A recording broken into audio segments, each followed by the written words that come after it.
We tend to think of history as something that occurs between humans, but in fact, some of the greatest struggles in history have been between man and his environment.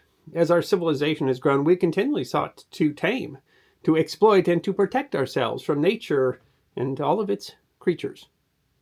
And that has become even more difficult as our civilization continues to move farther into their habitats. In many ways, our relationship with nature's creatures is a definition of humanity itself. So many of our myths, our lore, our legend are based around the eternal struggle with the unknown. And so, learning about some of history's greatest difficulties in dealing with nature's creatures can teach us a lot about ourselves and maybe teach us some lessons as we continue to try to live in harmony with our environment.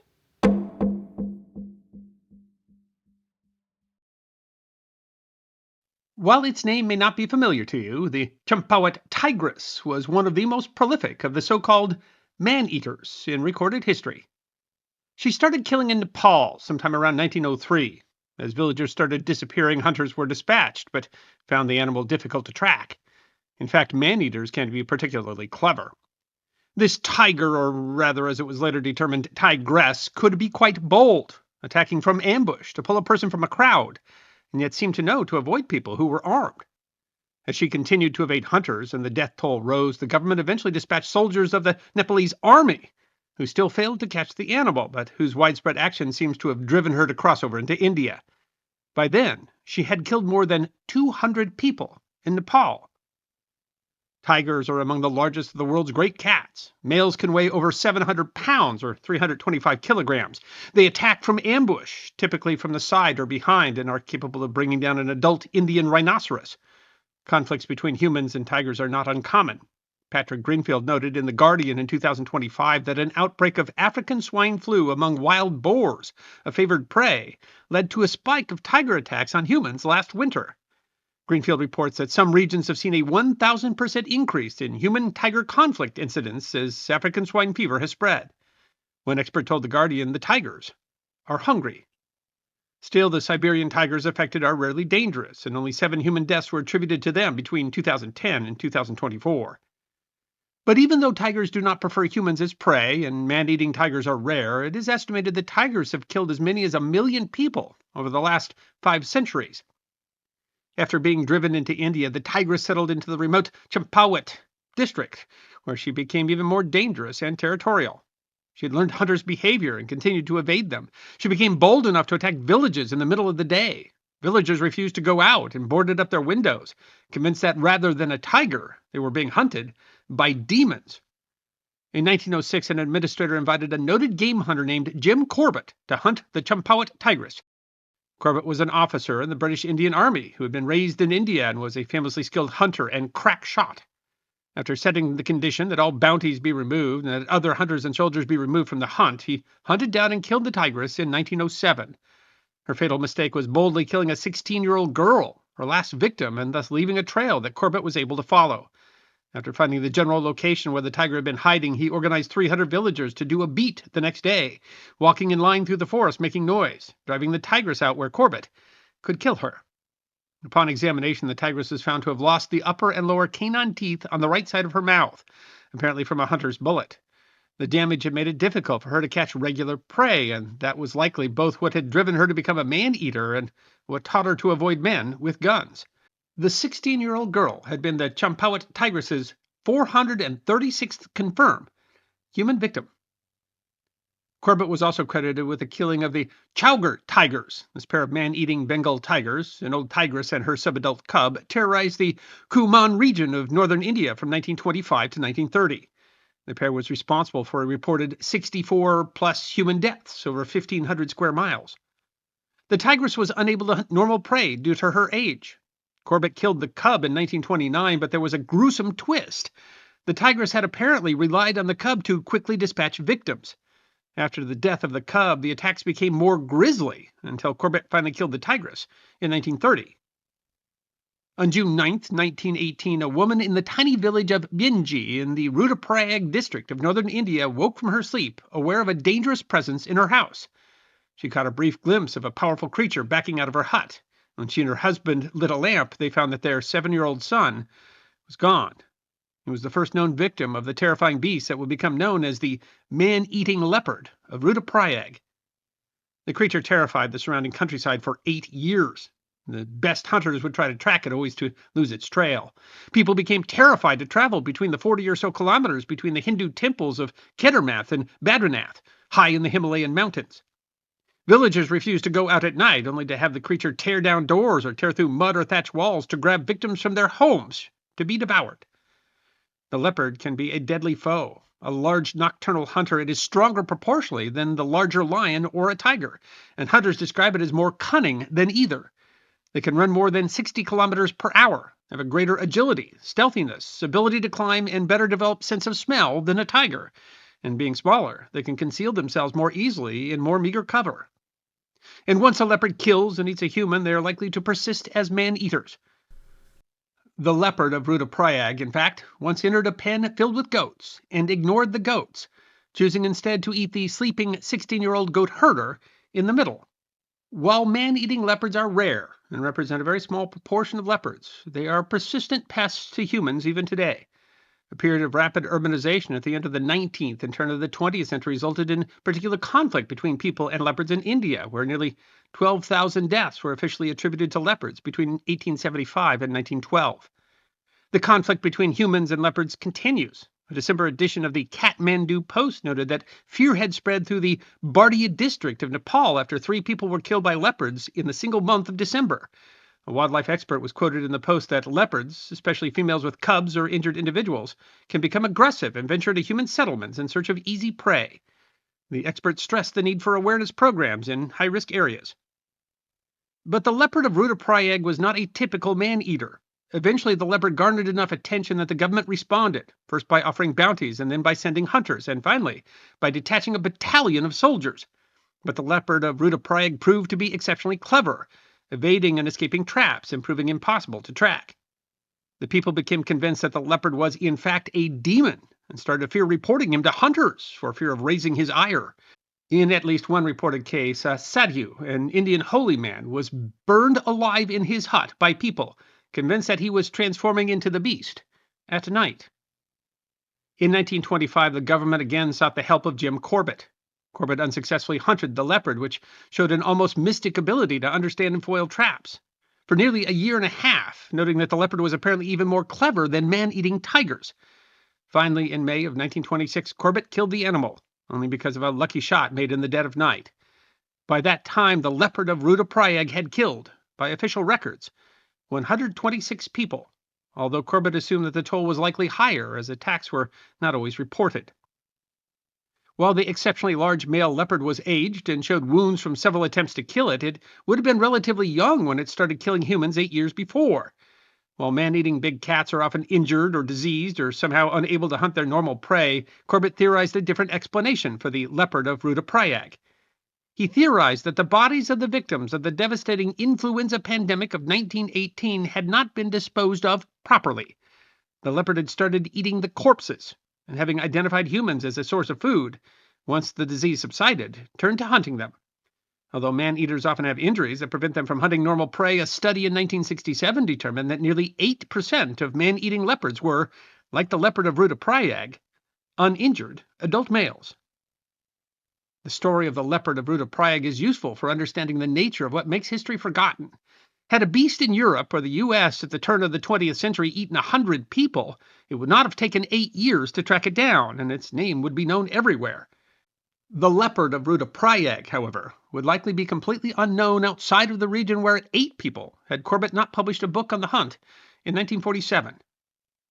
And that fact is further supported by the forgotten history of the leopard of Panar, which Corbett had successfully hunted and killed in 1910. The Panar leopard had, in a shorter period of time, killed over 400 people, but was less well known than the leopard of Rudraprayag because, Corbett argued, its hunting ground in the Almora district was even more remote than Rudraprayag. A similar case can be made regarding the so-called Tsavo man-eaters. These 2 maneless, male southern lions terrorized a construction camp that was building a railway bridge over the Tsavo River in Kenya as part of the Kenya-Uganda Railway in 1898. Ironically, the name Tsavo means place of slaughter, a reference to wars involving the Maasai people. The lions so aggressively ate the Indian railway workers, who tried unsuccessfully to hold them off by using campfires and fences made of thorn bushes, that workers fled the site and stopped construction.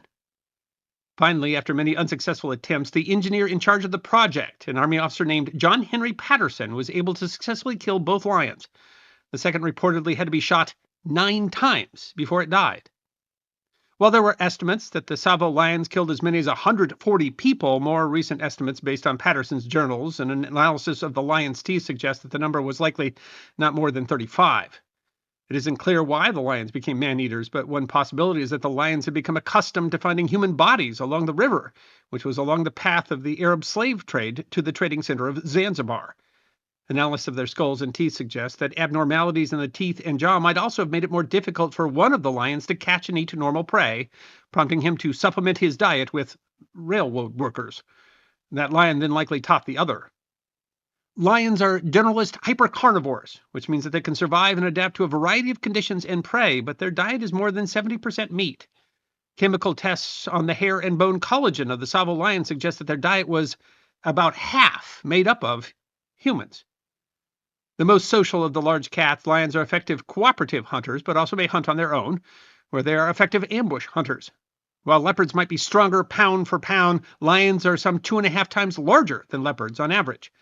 The lion's attack is short and powerful, and they regularly kill animals as large as 550 kilograms, or more than 1,200 pounds.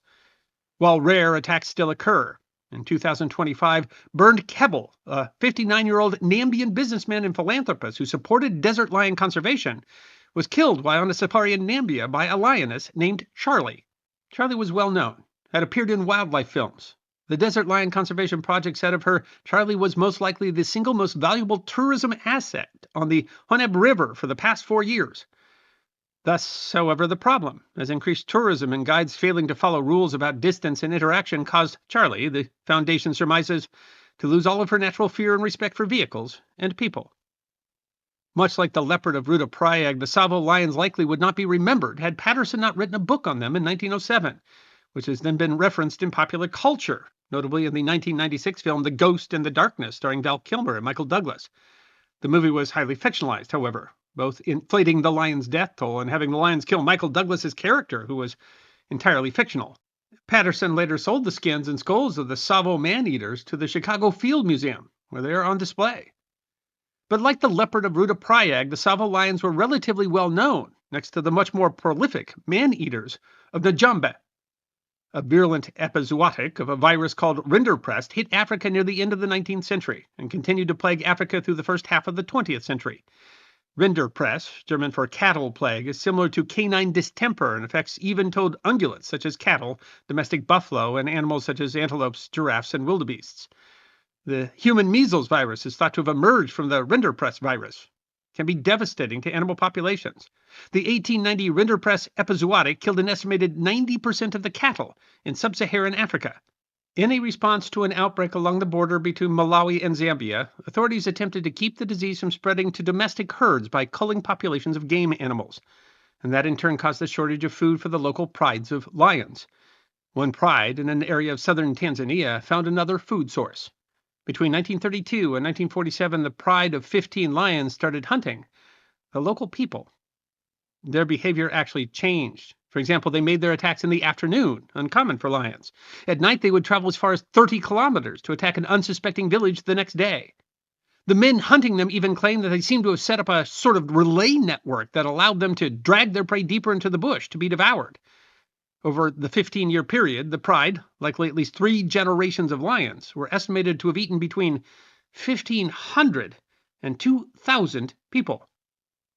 Man-eating lions can be difficult to track in Africa, partly because of local superstition, where the belief is often that man-eaters are not real lions but evil spirits, and people are therefore afraid to report attacks. The man-eaters of Njombe were thought to be directed by a witch doctor who had been removed from power by a chief. Even today, local superstitions make it difficult for wildlife experts to manage man-eaters. The pride of lions was eventually hunted and eradicated by a British game warden named George Rushby, who commented that the renowned man-eaters of Tsavo were very small fry compared to what these proved to be. But as was the case with the Pinar leopard, the victims of the lion of Njombe were natives in a remote part of the world, and so their history is far less well known. There have been many more man-eating big cats with names like the man-eater of Chowgarh and the leopard of the Yalangri Hills, and conflicts with such animals still occur. A man-eater in the Pithogarth district of India killed at least a dozen people in 2014 and reportedly targeted inebriated men as they stumbled home from a night of drinking. The Hindustan Times did a story on a village being terrorized by a man-eating leopard as long as a motorcycle in 2017, and the New Delhi TV station NDTV noted that a female leopard thought to be a man-eater was killed in July of 2018. A 2025 study of literature found that 84 people had been attacked by jaguars in the Amazon rainforest between 1950 and 2025. The authors wrote, "Our findings challenge the long-standing perception of rarity of jaguar attacks and emphasize the need of targeted strategies to reduce risk and foster coexistence in forest-dependent communities." In North America, the cougar, or mountain lion, a solitary hunter that can grow up to 8 feet long and weigh up to around 160 pounds, rarely attacks humans. But there are some 29 fatal cougar attacks on people reported in North America over the past 100 years. The attacks tend to be the result of chance encounters. Big cats today are responsible for roughly 300 human deaths annually, mostly in India and Africa. Humans kill about 1,500 times that in intentional homicides annually. Statistically, attacks by large cats are far less common than fatal dog attacks, lightning strikes, or bee stings. And in the U.S., there are more fatal attacks attributed to captive big cats than to wild animals. As dangerous animals, tapeworms kill more people. In the end, of course, humans have proven to be a much greater risk to big cat populations than the reverse, and their populations have continued to decrease worldwide. Jim Corbett, in fact, was a big advocate of preserving wildlands in order to protect big cat populations and reduce the chance of conflict with humans. The oldest national park in India is called Jim Corbett National Park, and it was created primarily to protect the Bengal tiger. But even though their populations are decreasing, further encroachment into their habitat means that conflict with big cats continues to occur. And while some management techniques have been developed, the idea of humans living alongside big apex predators has proven difficult to solve. As we try to navigate the waters of living in peace with our environment, it becomes all that more important to remember our history with these animals. I hope you enjoyed watching this episode of The History Guy, and if you did, please feel free to like and subscribe and share The History Guy with your friends. And if you also believe that history deserves to be remembered, then you can support The History Guy as a member on YouTube, a supporter on our community at Locals, or as a patron on Patreon. You can also check out our great merchandise shop or book a special message from The History Guy on Cameo.